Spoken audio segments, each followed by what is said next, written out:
ഞാൻ doctor Mary സാൻഷ്യ, ജില്ലാ ആശുപത്രി ബ്ലഡ് ബാങ്ക് ജൂനിയർ കൺസൾട്ടൻ്റായി സേവനം അനുഷ്ഠിക്കുന്നു. ജീവൻ രക്ഷ ചാരിറ്റബിൾ ട്രസ്റ്റും ജില്ലാ ആശുപത്രി കൊല്ലവും കൂടെ ചേർന്ന് നമ്മുടെ റാവിസ് ഹോട്ടലിൽ വെച്ചിട്ട് ഇവിടുത്തെ ജീവനക്കാരുമായി ചേർന്ന് നടത്തുന്ന ഒരു വോളണ്ടറി ബ്ലഡ് ഡൊണേഷൻ ക്യാമ്പ്, അതായത് സന്നദ്ധ രക്തദാനം ആണ് നമ്മളിന്ന് നവംബർ 12 ഇന്നേ ദിവസം റാവിസ് ഹോട്ടലിൽ വെച്ച് നടക്കുന്നത്.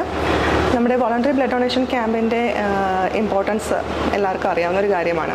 അതായത് നമ്മളുടെ 100% സന്നദ്ധ രക്തദാനം, അതാണ് നമ്മൾ ഇതുകൊണ്ട് ഉദ്ദേശിക്കുന്നത്.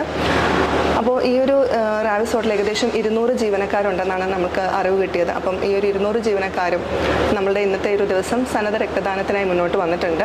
അപ്പം നമ്മുടെ ഒരു സമയപരിമിതി വെച്ചിട്ട് നമുക്ക് പറ്റാവുന്നത്ര പേരെ ഇന്നത്തെ ദിവസം ബ്ലഡ് കളക്ട് ചെയ്യാമെന്നാണ് നമ്മൾ വിചാരിക്കുന്നത്. ജീവൻ രക്ഷ ചാരിറ്റബിൾ ട്രസ്റ്റ് നമ്മുടെ ഒരു ജില്ലാ ആശുപത്രിയുമായി നമ്മുടെ ഇവിടെ ഒരു ക്യാമ്പ് നടത്തണമെന്ന് സമീപിക്കുകയും നമുക്ക് നല്ലൊരു സമീപനമാണ് നമ്മുടെ റാവിസ് ഹോട്ടലിൽ നിന്ന് നമുക്ക് ജീവനക്കാരിൽ നിന്ന് കിട്ടിയത്. അപ്പോൾ നല്ലൊരു ക്യാമ്പ് ഈ ഒരു 200 പേരിൽ നിന്നും ഏകദേശം ഒരു 100 പേരെങ്കിലും നമുക്ക് ഡൊണേറ്റ് ചെയ്യാൻ സാധിക്കുമെന്ന് നമ്മൾ വിചാരിക്കുന്നു. ഈ ഒരു സന്നദ്ധ രക്തദാനത്തെക്കുറിച്ച് നമുക്കറിയാം, ഇമ്പോർട്ടൻസ് അറിയാം. ഈ ഒരു ഇപ്പോഴത്തെ ഒരു ജീവിത സാഹചര്യം വെച്ചിട്ട് നമ്മുടെ പാവപ്പെട്ട പേഷ്യൻസ്, നമ്മുടെ ജില്ലാ ആശുപത്രിയിലുള്ള പാവപ്പെട്ട പേഷ്യൻസിന് വേണ്ടിയിട്ട് നമുക്ക് അവർക്കൊരു എമർജൻസി സർജറിയോ അല്ലെങ്കിൽ ഒരു ഡെലിവറിയോ പ്രത്യേകിച്ച് നെഗറ്റീവ് ഗ്രൂപ്പായിട്ട് വരുമ്പോൾ അവരുടെ പേഷ്യൻസിൻ്റെ ബൈസ്റ്റാൻഡേഴ്സിനാണെങ്കിൽ കൂടുതൽ അവരുടെ മനസ്സ് ചില സമയത്ത് വിഷമിച്ചിരിക്കുന്ന സമയത്തോ അല്ലെങ്കിൽ അവർക്കൊരു ഡോണേഴ്സിന് അറേഞ്ച് ചെയ്യാൻ പറ്റാത്ത സമയമൊക്കെ ആയിരിക്കും.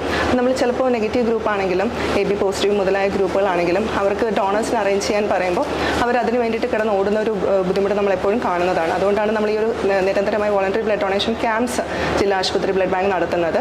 അപ്പോൾ അത് മുഖാന്തരം നമുക്ക് ബ്ലഡ് ബാങ്കിൽ സ്റ്റോക്ക് എപ്പോഴും ഫുള്ളാക്കി വെക്കാനായിട്ട് പറ്റുന്നു. അപ്പോൾ അത് മുഖാന്തരം നമുക്ക് നമ്മുടെ പേഷ്യൻസിനെ ഹെൽപ്പ് ചെയ്യാനും, അതായത് അത്രയും എമർജൻസി സിറ്റുവേഷനിൽ അവരെ ബുദ്ധിമുട്ടിക്കാതെ നമുക്ക് അവർക്ക് ബ്ലഡ് കൊടുക്കാൻ പറ്റുന്നൊരു സാഹചര്യം ക്യാമ്പുകൾ കൊണ്ട് നമുക്ക് നടക്കുന്നുണ്ട്. അപ്പോൾ ഈ ഒരു ദിവസം നമുക്ക് ഇന്നത്തെ ഒരു ദിവസം ഈ ഒരു റാവിസ് ഹോട്ടലിൽ നമ്മൾ ആദ്യമായി ഒരു ക്യാമ്പ് നടത്തുന്നു. ഇനി നമുക്ക് ജീവൻ രക്ഷ ചാരിറ്റബിൾ ട്രസ്റ്റുമായി ചേർന്ന നിരവധി ക്യാമ്പുകൾ നമുക്ക് നടത്തേണ്ടതുണ്ട്. അതിനുള്ളൊരു ഉദ്ഘാടനം കൂടെയാണ് നമ്മൾ ഇന്നത്തെ ഒരു ദിവസം നമ്മൾ ചെയ്യുന്നത്. കാരണം എല്ലാ മാസവും 1-2 ക്യാമ്പുകൾ നമ്മൾ ജില്ലാ ആശുപത്രിയുമായി ചേർന്ന് നടത്താമെന്ന് അവർ നമുക്ക് വാഗ്ദാനം തന്നിട്ടുണ്ട്. അപ്പോൾ അത് മുഖാന്തരം നമ്മൾ ഇനിയുള്ള മുന്നോട്ട് നോക്കി കാണുന്നത് നമ്മുടെ ജില്ലാ ആശുപത്രി ബ്ലഡ് ബാങ്കിൽ ഒരിക്കലും ബ്ലഡിനുള്ള ക്ഷാമം ഉണ്ടാവാതെ മുന്നോട്ട് പോകാൻ പറ്റുമെന്ന് നമ്മൾ വിചാരിക്കുന്നു.